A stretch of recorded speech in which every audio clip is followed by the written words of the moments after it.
Bab 003. 20 menit perjalanan dan akhirnya mereka sampai di rumah utama keluarga Dude. Melia dan Nizam keluar dan berjalan seperti biasa memasuki rumah. Tidak perlu berakting menjadi sepasang suami istri di hadapan para keluarga. Karena mereka semua tahu memang beginilah pernikahan mereka. Rahel yang sudah menunggu pun menyambut anak dan menantunya pulang. Rahel memeluk Melia erat. "Kamu sudah makan?" tanya Rahel pada Melia. "Sudah, Ma. Sudah mandi?" "Sudah. Mandi rumah sakit sore tadi." "Baiklah, sebelum menemui Bella dan Luna lebih baik temui dulu Papa." Melia mengangguk. Nizam yang ikut mendengar itu pun hanya bisa menurut. Arabella adik ketiga Nizam, Luna adik keempat, anak bungsu. Sementara adik Nizam yang pertama adalah Ardiansyah. Mereka semua memiliki jarak usia 3 tahun. Sampai di ruang tengah, Melia dan Nizam memberi salam pada ayah mereka, Firmansyah Dude. Dr. Firman, Direktur Utama Rumah Sakit Royal Dude. "Melia, duduklah di dekat Papa." "Iya, Pak." Suasana mendadak mencekam. Jika sudah seperti ini pasti Firman akan mengatakan sesuatu hal yang serius. Melia terdiam, menunggu Firman untuk buka suara. Nizam pun duduk dengan tenang di samping Rahel. "Kamu sudah makan?" tanya Firman pada sang menantu, dan Melia menganggukkan kepalanya sebagai jawaban. "Pengobatanmu berjalan dengan baik." Melia mengangguk lagi. 10 tahun terakhir selama tinggal di luar negeri Melia tidak hanya sekolah. Namun dia juga menjalani pemulihan diri. Pengobatan kaki kirinya yang patah dan pengobatan trauma yang dia alami. Melia terpaksa tinggal di LN, karena saat itu pemberitaan tentang keluarganya terus menjadi trending topik. Sementara Melia membutuhkan tempat yang tenang untuk kesembuhannya. Selama tinggal di LN, Rahel dan Firman terus bolak-balik ke sana, sementara semua urusan di sini dipegang penuh oleh Nizam.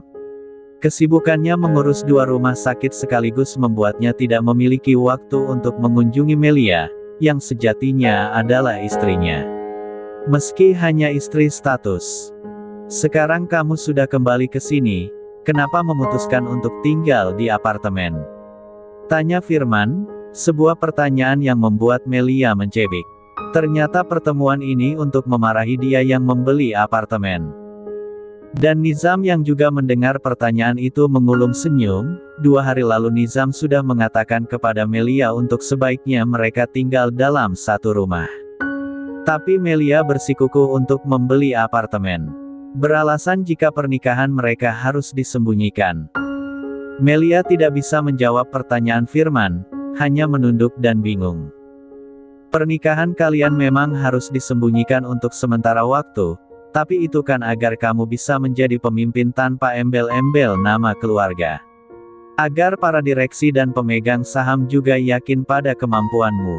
Bukan harus disembunyikan karena tidak mendapatkan restu dari orang tua. Atau menjaga perasaan orang lain," timpal Firman lagi dan makin menunduklah Melia dibuatnya. "Tinggallah bersama Nizam selama kalian menikah. Kita semua tahu bagaimana awal mula pernikahan ini terjadi, agar Nizam memiliki kuasa untuk mengelola rumah sakit antariksa. Papa tahu pernikahan ini bukan keinginan kalian, saat itu kalian masihlah 2 orang asing, bahkan Melia masih sangat begitu. Tapi Papa sangat berharap pernikahan kalian akan menjadi pernikahan sekali seumur hidup. Papa sangat berharap kalian mulai bisa menerima satu sama lain. Bukan hanya sebagai keluarga, tapi menjadi pasangan suami istri yang sesungguhnya." Firman mengambil jeda, menarik nafas untuk kembali bersuara. Tiap kali dia bicara tidak akan ada yang berani menghentikan ucapannya. Rahel sebagai istrinya pun hanya diam, menyerahkan semua waktu pada sang suami. Apapun keputusannya pun akan menjadi keputusannya pula. Tapi Papa tidak akan pernah memaksa kehendak kalian. Jika pernikahan ini terasa begitu sulit, Papa tidak akan mencegah jika kalian ingin berpisah. Yang Papa inginkan hanyalah kebahagiaan kalian berdua. Firman kembali diam, Sejenak dia melihat anak laki-lakinya yang berwajah datar, lalu melihat Melia yang masih setia menundukkan kepalanya. Awal Nizam dan Melia masuk tadi Firman sangat tahu jika hubungan mereka masih sangat dingin. Tidak ada tanda-tanda keduanya saling membuka diri, masih sama-sama menciptakan dinding pembatas. Bahkan setelah 10 tahun waktu berlalu. Papa mohon Zam, sebelum Melia berhasil menduduki posisimu, tetaplah dampingi dia. Nizam mengangguk. Dan Melia, tinggallah bersama Nizam selama kamu menjadi istrinya. Iya Pak. Kalian boleh istirahat, hanya itu yang ingin Papa sampaikan. Hening. Meski sudah mendapatkan izin untuk pergi namun rasanya berat sekali bagi Melia dan Nizam untuk beranjak dari sana. Terlebih Nizam, dia tahu Firman begitu berharap dengan rumah tangganya dengan Melia. Di antara keheningan itu akhirnya Nizam buka suara. Aku akan berusaha Pak, aku akan berusaha memulai semuanya dengan Melia. Melia cukup tercengang mendengar ucapan Nizam. Namun dia tidak bisa buka suara untuk menyampaikan keberatannya. Melihat wajah sendu Firman cukup membuatnya merasakan perasaan tidak nyaman. Melia tahu, Firman berharap banyak atas pernikahannya. Berharap pernikahannya dengan Nizam akan berhasil. Hingga kini Ardi belum menikah juga, Bella sudah bercerai dengan suaminya 1 tahun lalu tanpa memiliki anak. Sementara Luna banyak memiliki teman pria namun belum terpikirkan untuk menikah. Mereka semua adalah dokter di rumah sakit Royal Dude. Hanya Melia dan Nizamlah harapan mereka satu-satunya untuk segera memiliki cucu. Melia sangat tahu itu, karena Rahel sering mengungkitnya. Dan mendengar ucapan Nizam, Firman dan Rahel bisa bernafas lega, bahkan mereka mulai bisa tersenyum tipis. Setelah pembicaraan usai Melia dan Nizam pergi ke lantai 2 menuju kamar mereka. Saat menaiki anak tangga Nizam buka suara. Apa yang aku katakan pada Papa tadi adalah hal serius, kuharap mulai sekarang kamu juga bisa belajar menerima pernikahan ini, ucap Nizam dengan suaranya yang dingin. Mereka terus berjalan beriringan menaiki anak tangga. Melia mencebik. Dia tahu ini semua demi Papa dan Mama. Bagaimana jika akhirnya tetap tidak bisa? Dicoba dulu, jangan berandai-andai sesuatu yang tidak pasti. Melia semakin mencebik. Sampai di ujung tangga, terdengar suara seorang wanita memanggil nama Melia. Lia, teriak Bella dari ruang santai yang ada di lantai 2. Di sana juga ada Luna, mereka berdua duduk di sofa. Melia pun langsung berlari menghampiri keduanya, siap-siap mulai ngerumpi. Meninggalkan begitu saja Nizam di tempatnya berdiri. Nizam menatap punggung Melia dengan perasaan yang entah. Hatinya sungguh merasa tidak nyaman. Nizam bahkan tidak tahu kenapa hatinya bisa jadi kacau seperti ini.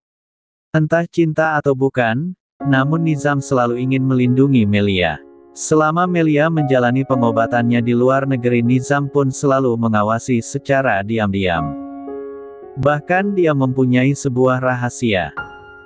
Di belakang Melia, Nizam menawarkan dirinya pada dokter yang menangani Melia untuk dijadikan sebagai objek pelampiasan sugesti agar Melia bisa melawan fobia yang dia punya.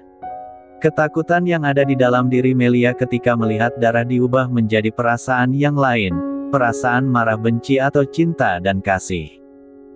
Melia membutuhkan objek untuk meluapkan perasaannya itu dan Nizam adalah objeknya. Bukan untuk mencintai, Melia memutuskan untuk membenci sosok Nizam. Karena setelah keluarganya hancur, hidup Nizamlah yang paling tenang. Menjadi direktur utama rumah sakit antariksa dan hidup dengan berlinang kehormatan. Melia sangat membenci Nizam, dia harus segera sembuh dan bisa mengambil semua yang dia punya. Mengambil haknya yang kini berada di bawah kuasa Nizam.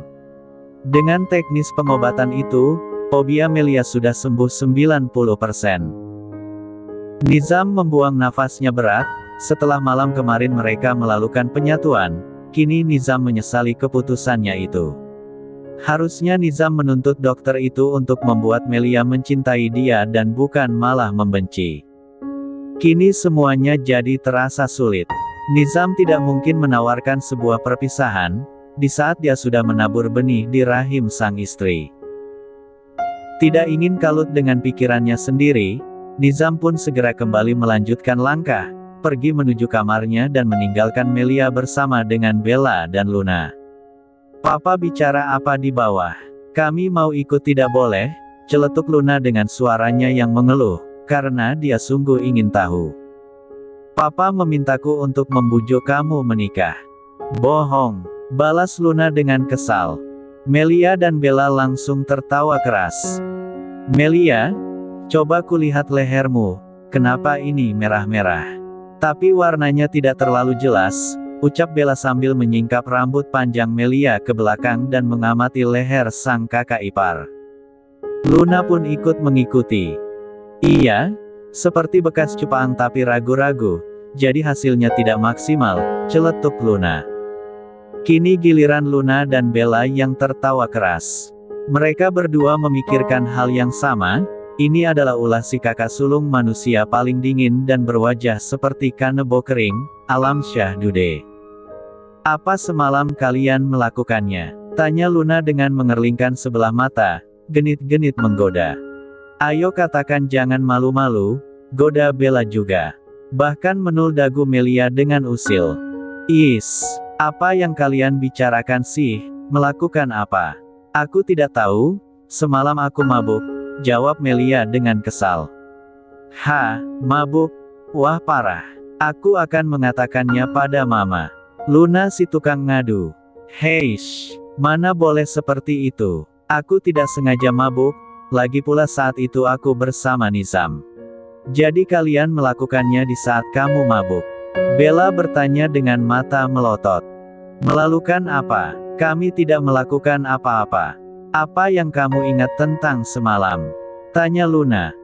"Tidak ada, terakhir yang ku ingat hanya saat berada di kafe. Setelahnya lupa semua."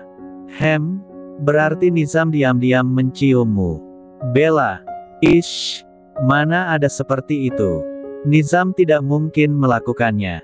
Kamu mabuk, mana kamu ingat apa yang Nizam lakukan?" Luna protes. "Iya juga ya," cicit Melia. Sebuah jawaban yang memancing tawa Bella dan Luna hingga menggelegar di lantai 2 itu. Mereka terus saling berbincang, bertukar cerita, tawa dan canda. Sampai tidak sadar jika waktu sudah menunjukkan pukul 10:30 malam. Rahel di lantai 1 yang masih mendengar anak-anaknya berisik pun menghampiri ke lantai 2. Menegur ketiga wanita itu untuk menyudahi obrolan mereka. Sudah, kembali ke kamar masing-masing," titah Rahel. "Kamu bukannya besok jaga pagi, malah tidur larut malam begini." Kesal Rahel pada anak bungsunya, Luna. Bella dan Melia diam saja, cari aman. Mereka semua berpisah dan menuju kamar masing-masing. Melia masuk ke dalam kamar di mana Nizam berada. Membuka pintu secara perlahan, takut mengganggu Nizam yang mungkin saja sudah tidur. "Sudah selesai ngerumpinya?" tanya Nizam tiba-tiba hingga membuat Melia berjangkit kaget. Lalu menoleh dan melihat Nizam yang duduk di sofa. Sofa itu berada di balik pintu, membuatnya tidak menyadari ada Nizam di sana.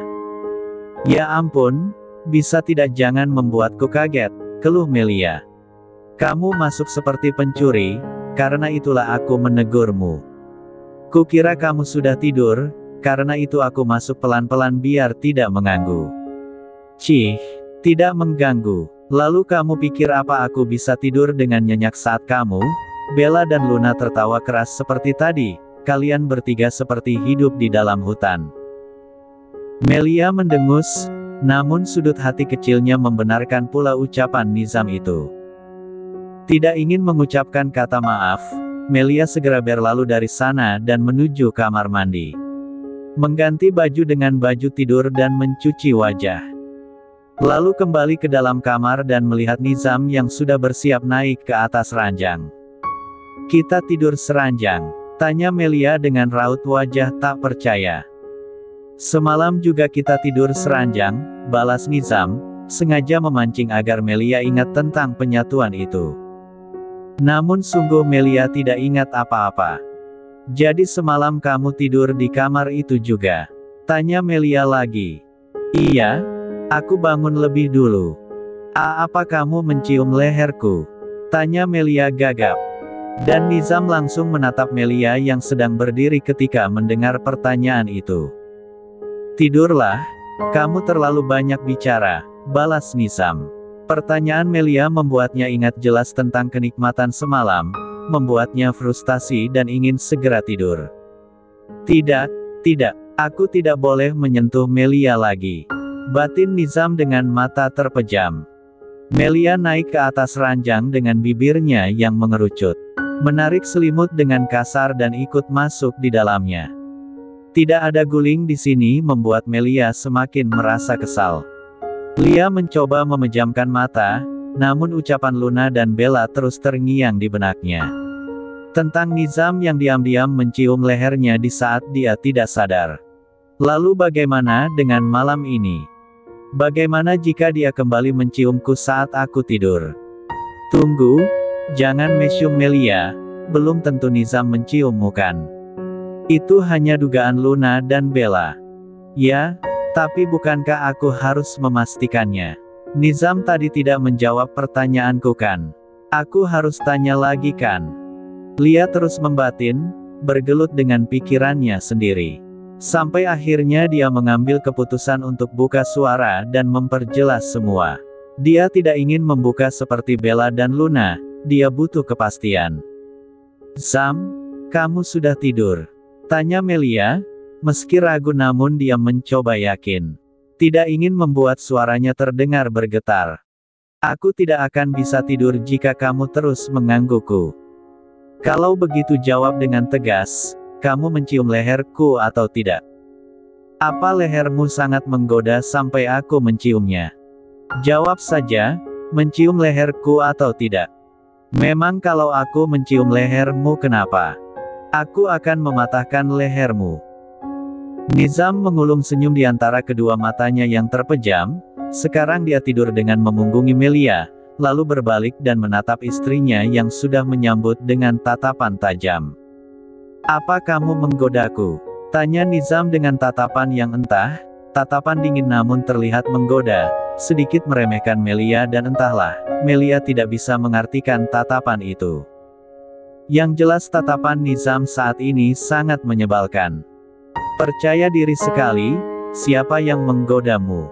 jawab Melia ketus. "Kamu selalu mengungkit tentang mencium leher, seperti mengisyaratkan aku harus mencium lehermu." Mulut Lia menganga, sungguh tidak menyangka Nizam akan mengatakan kata-kata senonoh itu. "Apa katanya? Aku menggoda dia, hi amit-amit." Saking kesalnya, Melia langsung memutar tubuh dan tidur memunggungi Nizam dengan kasar. Dan melihat tingkah istrinya itu lagi-lagi Nizam mengulum senyum. Dia terus memperhatikan punggung Melia, sampai akhirnya terlelap juga.